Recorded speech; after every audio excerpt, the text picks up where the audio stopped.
Olá, amigos e amigas da Paranormal Ataque. A gente está aqui hoje numa entrevista muito especial para a gente, que nós conseguimos, que é o Marcelo. Ele é um bruxo de verdade, para variar, né? Não é aquela coisa do Harry Potter. Vocês vão estar falando com alguém que realmente estuda isso há muito tempo. Ele vai contar um pouquinho da vida dele para a gente, como que é a magia, como é as coisas de verdade. Então a gente vai pedir aqui para o Marcelo se apresentar. Fala aí, Marcelo, conta um pouquinho de você para a gente, você e da sua família. Olá, tudo bem, Marcos? Boa Tudo tarde para bom? todos. Bom, me chamo Marcelo, né, tenho 36 anos, sou casado, tenho 3 filhos, é, é, trabalho em hospital, bastante tempo já também. Curiosamente, tem muita gente da espiritualidade que trabalha em hospital, acho que uma coisa puxa a outra, mas sou bruxo, como o Marcos disse, já pratico e estudo bruxaria há um pouco mais de 20 anos.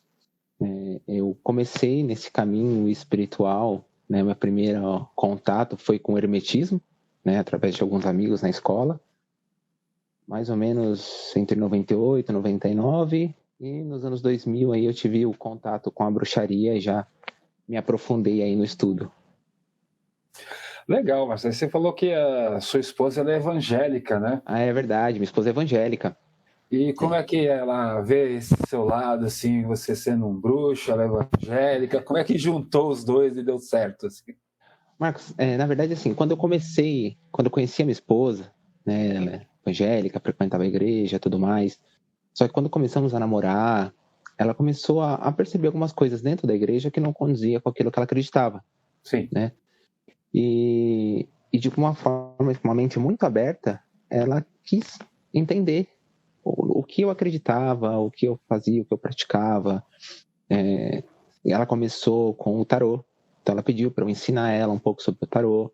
Né? Eu sou tarólogo também, então eu comecei a introduzir o tarô na vida dela, né? Explicar sobre é, as diretrizes do tarô, sobre as linhas de estudo, como existem muitas linhas, né? Muitas.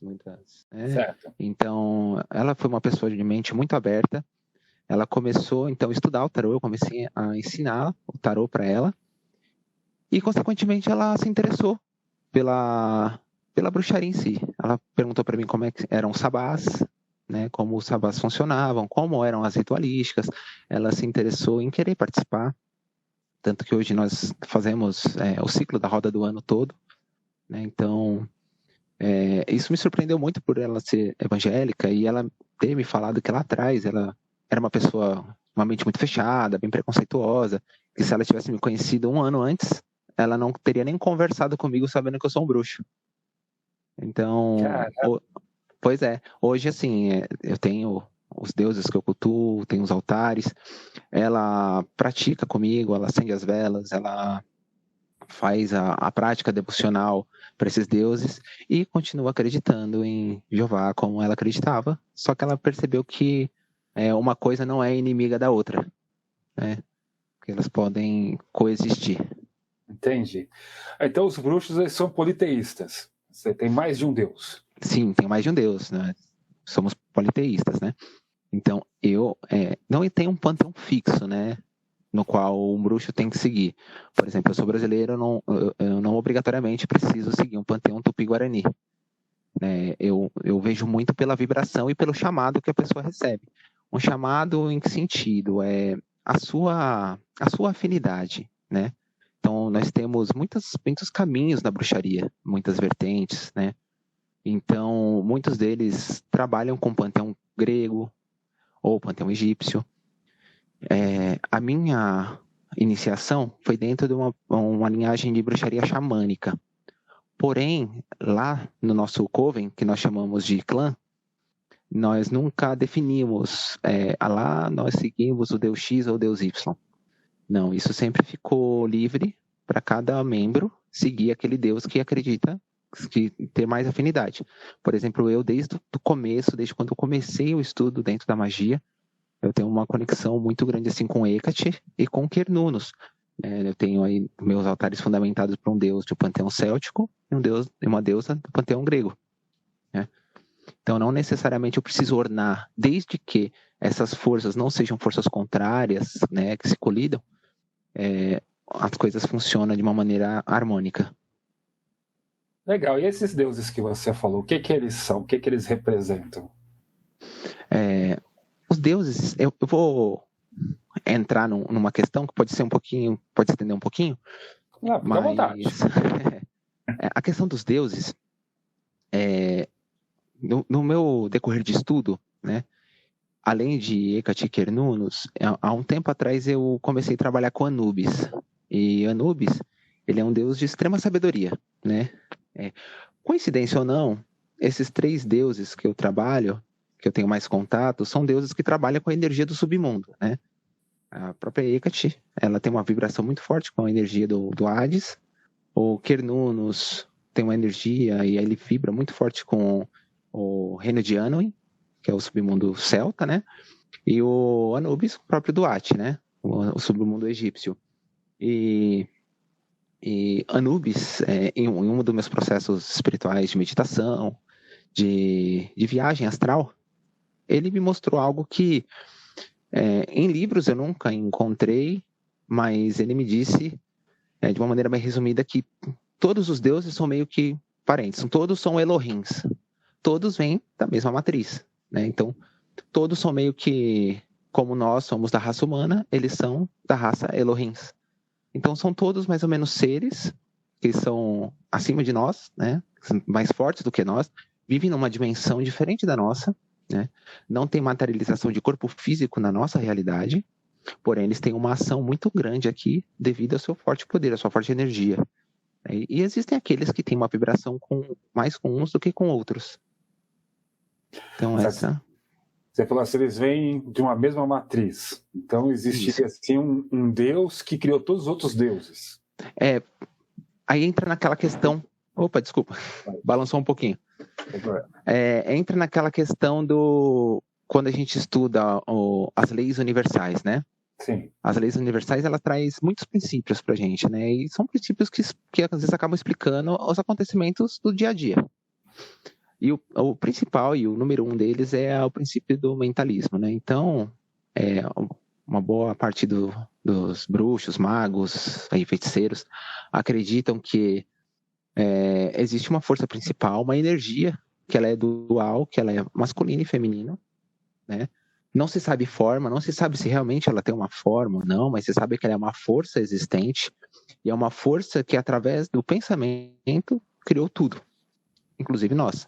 Porém, nós, como uma forma abstrata, uma forma sem uma definição prévia, foi criado outra raça, uma raça superior, no qual seria dado a incumbência de administrar o resto, que seriam os deuses que nós conhecemos hoje, como Jeová, como o Anubis, Hecate, Cernunnos, né, Afrodite e os demais. Entendi. E como é que foi assim, que você descobriu que você queria ser bruxo? Como isso aconteceu? Isso é bem interessante. A minha família sempre foi católica. Com exceção da minha católica, da minha mãe, meu pai, com exceção da minha tia, né, a irmã da minha mãe, que ela praticou a Umbanda durante 40 anos, né? Então, ela foi um contato com a espiritualidade que eu tive, mas eu nunca trabalhei com essa questão de Umbanda, né? Com o culto afro em si, eu nunca trabalhei. Já fui convidado várias vezes para ir em várias casas, sempre fui muito bem recebida, mas eu nunca trabalhei em si com a energia do culto afro, né? Então, e a minha mãe, por ser católica, meu pai também, e por incrível que pareça, também nunca tiveram nenhum preconceito. Eu me vi um período da minha vida meio que, vou dizer assim, perdido, porque eu rezava para o Pai Nosso e Ave Maria, mas eu não sentia. Buscava sentir, buscava uma conexão com essa força, mas eu não tinha essa conexão. Então eu comecei a pensar, poxa, será que o problema está na Igreja Católica? E aí, então fui procurar algumas vertentes evangélicas. Fui em umas 3 igrejas evangélicas diferentes, sempre com algum amigo, com a mãe de um amigo e tudo mais, mas também me sentia deslocado. Eu já estava começando a estudar a questão do hermetismo na escola com um amigo meu. O pai dele fazia parte de uma ordem espiritual, cuja ele nunca me falou qual, mas o pai dele sempre levava algumas coisas para ele ler, para ele estudar, e ele compartilhava comigo. Só que ele estudava o hermetismo numa visão muito cristã também. Então, eu ficava meio... Eu falei, poxa, isso aqui é um assunto bem interessante, fala muito sobre meditação, sobre a questão de energia, e falava sobre os princípios universais. Eu falava, nossa, isso aqui é muito bom, isso aqui encaixa em muitas coisas na minha vida, mas ainda não sentia aquele o caminho. Até que no ano de 2001, se eu não me engano, o meu irmão, ele, com um grupo de amigos, adolescente, ele levou para casa um livro sobre o Wicca. E eu achei interessante, falei para ele, poxa, posso dar uma lida? Ele falou, não, pega. Eu comecei a ler, eu falei, nossa, é isso, é o caminho. E aí eu comecei a minha introdução na bruxaria através da Wicca. Só que na época eu não tinha acesso à internet, né? Eu buscava livros, comprava alguns livros, mas a maioria dos autores que nós tínhamos aqui sempre trazia o arroz com feijão, nunca mudava muito de um autor para outro, né? Até eu conhecer o meu mestre, que ele tinha uma escola de bruxaria lá na Penha, ali na Zona Leste de São Paulo. E eu conheci ele porque ele tinha um carro caracterizado, era um Fusquinha branco, e estava escrito Escola de Bruxa na porta e tinha um chapéu e uma vassoura em cima. E eu procurei ele com o intuito de me aprofundar no estudo do tarô. Porém, a gente começou a criar uma amizade tão grande que eu comecei a me aprofundar nos estudos da bruxaria com ele. Além das aulas que eu fazia com ele nos dias específicos, a gente sempre tomava um café umas 3, 4 vezes assim na semana, e sempre era ensinamentos que ele passava. Esse mestre foi o que me iniciou e que segue essa tradição xamânica. Infelizmente, com ele eu não pude me aprofundar muito nos estudos xamânicos, porque ele veio falecer alguns anos depois. Então, posteriormente eu conheci um peruano chamado Edwin, conheci num hospital onde eu trabalhava, que durante um ano, ele ficou internado no hospital durante 6 meses, e depois mais 6 meses eu tive alguns encontros com ele, que ele me passou algumas coisas sobre o xamanismo andino, sobre a roda de cura, sobre o uso de enteógenos. Apesar de eu nunca ter usado enteógenos para prática xamânica, como ayahuasca ou mescalito ou algum outro tipo de enteógeno, mas ele me ensinou a entrar num estado meditativo utilizando apenas o tabaco no cachimbo. E isso é uma das práticas que eu ensinei para minha esposa, que ela viu e falou, nossa, que fantástico, porque você consegue entrar num estado de gnoses utilizando a essência do tabaco, sem precisar de adicionar nenhuma erva, né, que tenha DMT aí na sua composição. Oh, legal. E o ayahuasca? Já que você falou aqui do tabaco, vocês já chegaram a usar o ayahuasca nas reuniões? Eu nunca cheguei a usar, porque o meu mestre, quando ele fazia as questões xamânicas, ele sempre ele estudou muito a questão da utilização do xamanismo sem o uso dos enteógenos. Então, nós nunca chegamos a usar em si a ayahuasca, nunca cheguei a consagrar a ayahuasca. Apesar de eu estar querendo já, mas eu não me sinto preparado ainda. Eu acho que falta alguma questão para eu migrar para essa parte. Mas eu faço o trabalho de roda de cura xamânica, faço um trabalho meditativo, entrando no estado de gnoses para imersão em inframundo ou mundo superior, pelas técnicas do xamanismo, sem precisar dos enteógenos. Apesar que o enteógeno, assim, ele é o caminho mais curto, né? Você não precisa de tanto tempo de concentração e nem de meditação. Você vai tomar ele já vai levar sua mente para o objetivo no qual você busca. Legal. Aí você falou aqui de Coven, né, e de Sabá. Você podia explicar aqui para o pessoal que está assistindo a gente o que é um Coven e o que é um Sabá? Posso, claro. O Coven, ele é... Tá conseguindo me ouvir? O Coven, ele é um grupo formado de bruxos, né? Esse grupo, geralmente, ele é formado por números ímpares, né? Que a tradição diz, mas isso pode mudar conforme as pessoas que estão envolvidas, né? Geralmente não passa no máximo de 13 pessoas, né? E eles se reúnem em épocas específicas para realização das festividades, que seriam 8 sabás e 13 esbás. Aí agora entre os esbás também. Vamos começar do começo. Explica pra gente o que é sabá e o que é coven. Então, Coven é o grupo da bruxaria, né? Vamos dizer assim, é o mesmo sentido do clã, né? Pessoas que se reúnem para estudar, para fazer as práticas, né, ritualísticas, devocionais, que seriam os sabás. Aí entra também os esbás, que aí eu já aproveito e já explico para você também, né? E esse grupo geralmente é sempre em número ímpar, né? Que algumas tradições trazem isso, né? Não tem algo descrito de maneira específica ou de linhagem espiritual que fala, não, o número ímpar é por causa disso ou daquilo. É uma determinação que veio lá de Gardner, lá no começo da Wicca, né? E geralmente o número termina em 13, né? 13 pessoas, membros de um coven. O coven, ele é dividido em sacerdote, sacerdotisa. Alguns trazem o título de sumo sacerdote, sumo sacerdotisa, aí vem sacerdote, sacerdotisa, aí vem os que vêm abaixo deles, né? Geralmente os covens, eles se montam em questão de linha de estudo e se dividem em 3 graus, né? A maioria deles. Que aí vem o grau do estudante, o grau do sacerdote e a sumo sacerdote. E eles sempre se reúnem nas épocas específicas para a realização dos sabás. E aí, o que são os sabás? Os sabás é a dita roda do ano. São o principal ritualística dentro da bruxaria.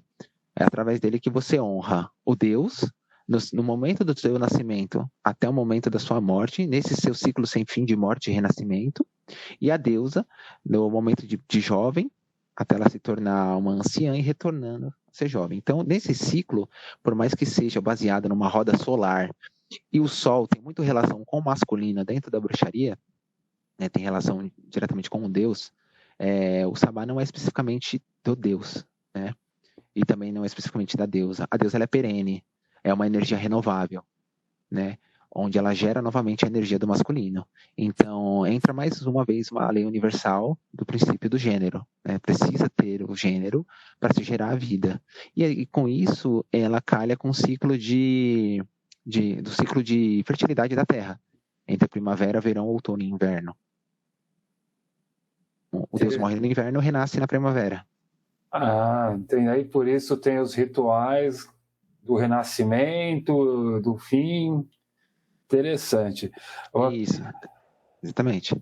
Aí você falou com a gente na nossa conversa sobre magia natural. O que é a magia natural?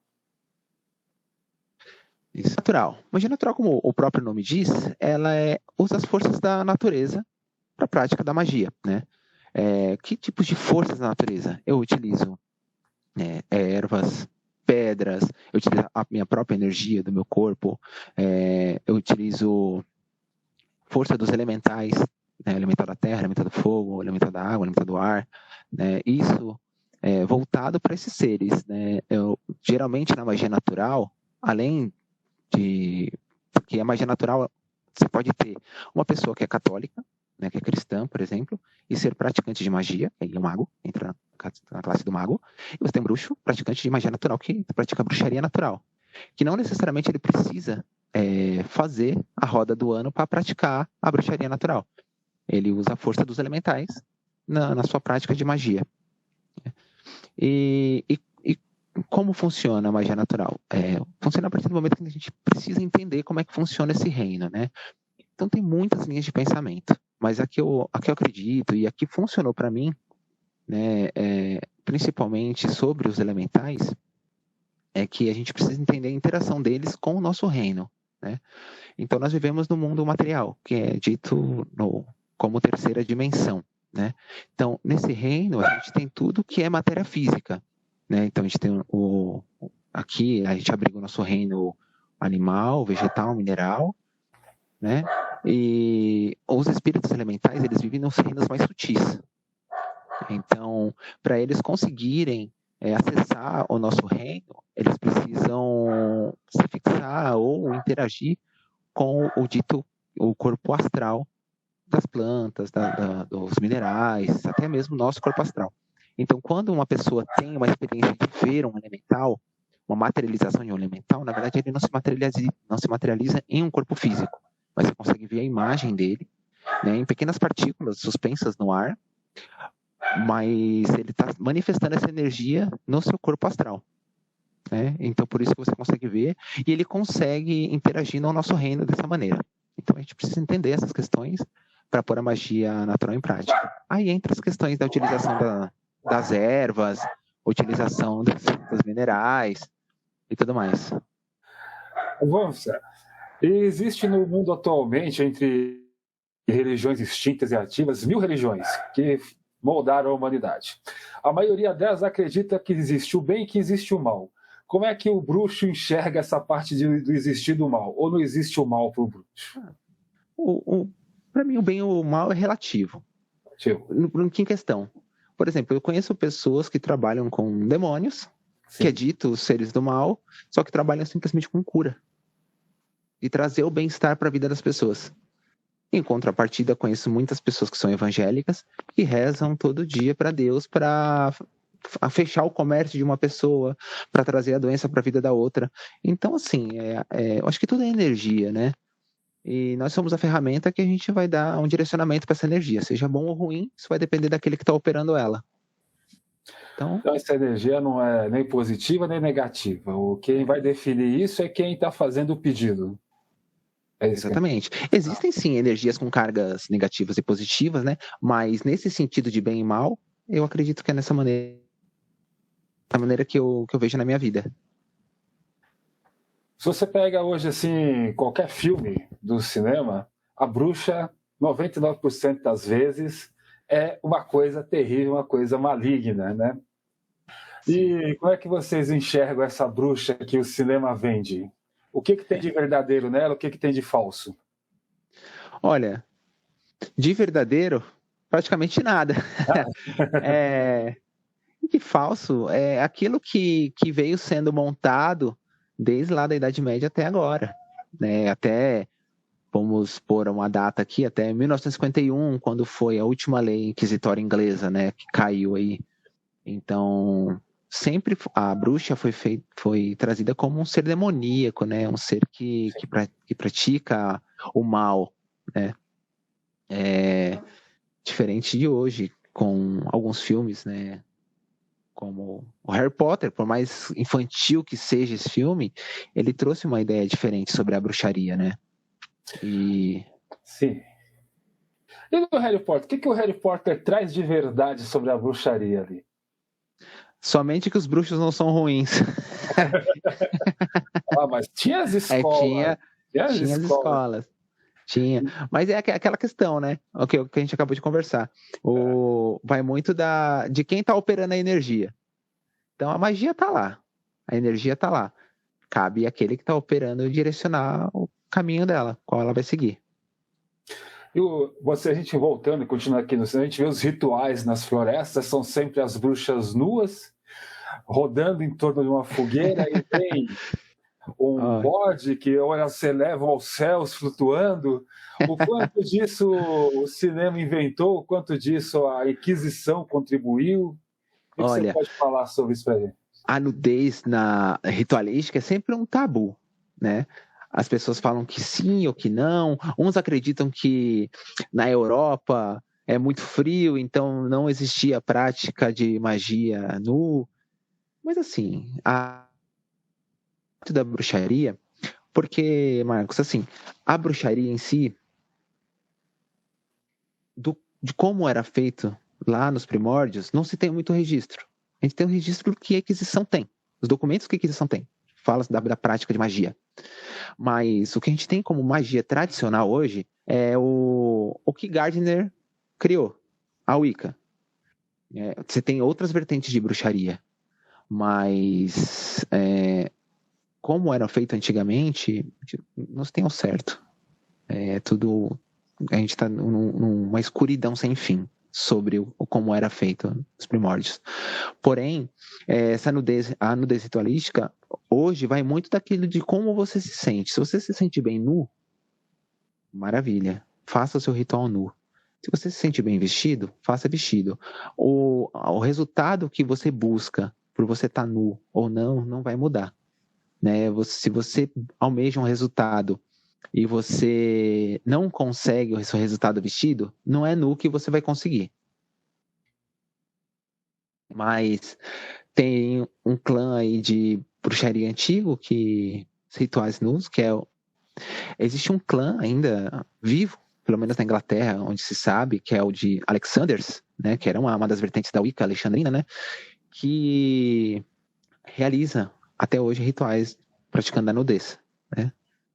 E o próprio Crowley aí era a favor da nudez, né? Nos rituais. Sim. E do Crowley? Vamos falar do Crowley. Eu gostei aqui de que tocou no assunto dele. Como é que vocês enxergam o Crowley? O Crowley que foi expulso de todas as ordens iniciáticas possíveis e imagináveis. E ele considera que foi um dos poucos que conseguiu fazer o ritual de Abramelin completo. O que você acha sobre isso aí do Crowley e dessas afirmações dele? Olha, Crowley, assim, inegavelmente, ele é um cara que contribuiu muito para o ocultismo e para a prática mágica, né? Isso eu não tenho que negar. Claro, uma aura de muitos excessos em volta dele, mas ele era uma pessoa fantástica, né? Ele tinha um dom nato, ele tinha uma experiência muito grande.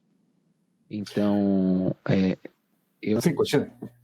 Então, eu não sigo o Crowley, apesar que eu acho que não exista um ocultista hoje ou bruxo que não tenha lido pelo menos um livro dele, sem citar o livro da lei, eu acho que o livro da lei praticamente todo mundo já leu, mas pelo menos um tenha lido, pelo menos Ada ou qualquer outro livro dele, né? Então, assim, ele é um cara que contribuiu muito, ele fundou, fora as ordens espirituais que ele foi expulso, ele fundou algumas outras que existem até hoje, né? Então, ele é um, não digo um exemplo a ser seguido, mas dá para se aprender muito com o legado dele.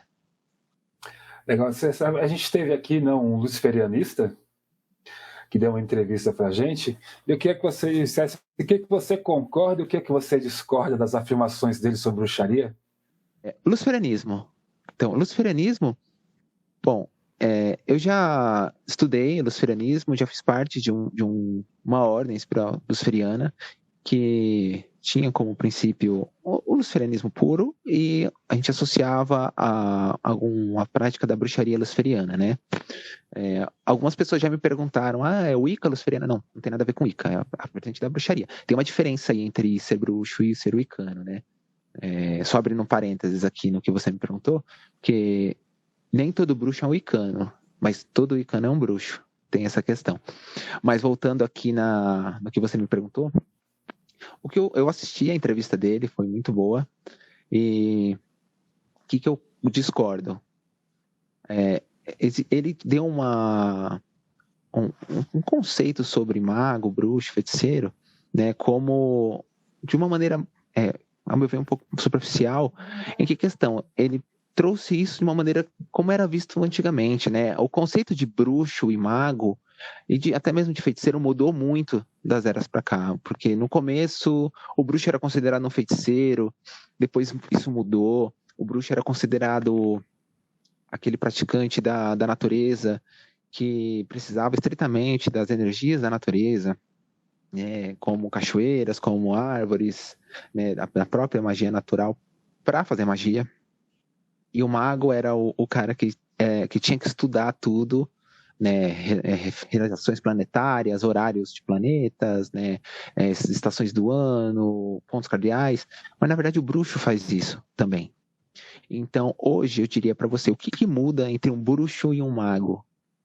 Somente que o bruxo ele é politeísta e existe mago cristão. O bruxo realiza os rituais sazonais, os sabás, realiza os esbás, que são os rituais de lua cheia em veneração à deusa, né, especificamente do feminino. Já o mago geralmente não faz isso. Algumas linhas de magos praticam sabás, mas não os esbás.